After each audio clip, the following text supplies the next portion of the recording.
क्या वाकई मनरेगा अब इतिहास बनने वाला है? कि गांव के गरीब को मिलने वाला पक्का काम अब नए सिस्टम में उतना ही आसान रहेगा? और आखिर संसद में ऐसा क्या हुआ कि वीवीजी रामजी बिल पास होते ही सियासत गर्मा गई? नमस्कार, आप देख रहे हैं संवाद न्यूज और मैं हूं हिमांशु शर्मा। आज हम आपको बिल्कुल आसान, सीधी और जमीन से जुड़ी भाषा में बताएंगे वीवीजी बिल क्या है, मनरेगा से कितना अलग है और क्यों राजस्थान से लेकर दिल्ली तक इस बिल पर इतना हंगामा मचा हुआ है। वीडियो को अंत तक देखिएगा, क्योंकि आखिर में हम आपको बताएंगे इस पूरे बिल से फायदा किसे होगा और सबसे बड़ा नुकसान किसे हो सकता है। सबसे पहले बेसिक समझते हैं।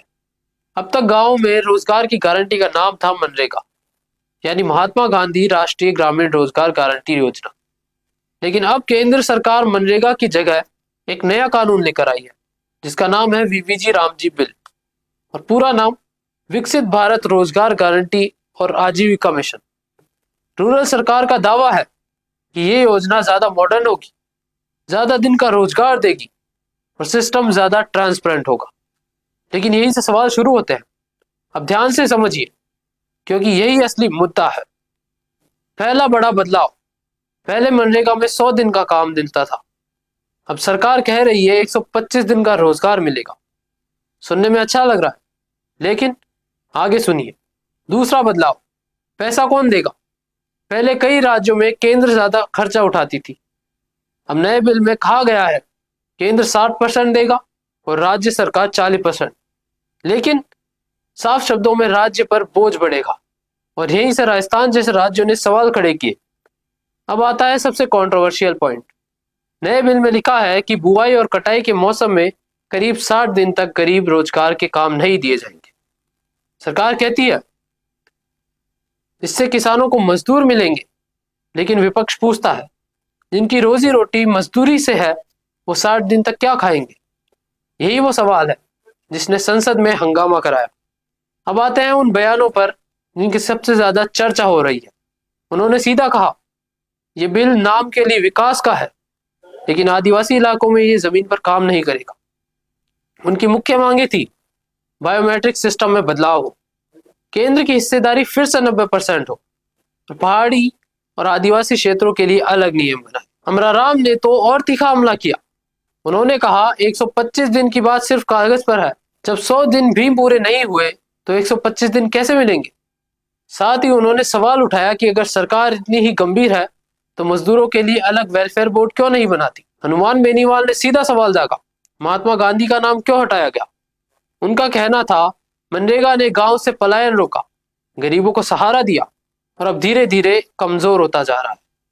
उन्होंने शायरी के अंदाज में कहा मनरेगा था तो भूख भी डर कर भाग गई, अब कौन देगा काम जब खेत सूखे?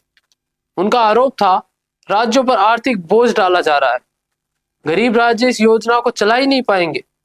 अब सत्ता पक्ष की बात भी समझना जरूरी है।